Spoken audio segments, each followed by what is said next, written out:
Yes, you can replace a broken toilet handle yourself, and it is one of the quickest plumbing fixes you can do with basic tools.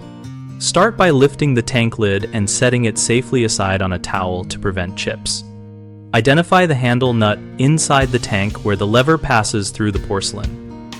It is usually a reverse thread, so you will loosen it by turning clockwise. Hold the exterior handle to keep it steady while you gently turn the nut with pliers. Avoid over-tightening or forcing anything against the porcelain to prevent cracks. Once the nut is off, slide the old handle and lever out of the tank. Before installing the new handle, confirm you have the right style for your toilet, front mount, side mount, or angle mount, and whether your lever is straight or adjustable. Slide the new handle's lever through the hole, thread the nut on by hand, and snug it with pliers just until secure. Then attach the chain to the appropriate hole on the lever so the flapper lifts fully without the handle sticking. 3 common mistakes trip people up here.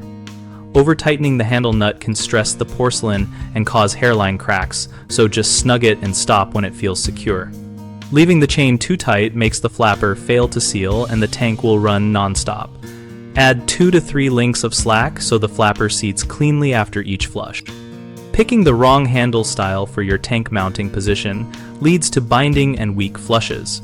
Match the mount type and choose an adjustable lever if you are unsure to ensure proper alignment. We built bighomeprojects.com to make it easier to find local contractors when a repair grows beyond a simple handle swap, and to help contractors connect with homeowners who need reliable help. We also host a discussion community where we share practical tips, compare experiences, and answer questions so we can all tackle home projects with more confidence.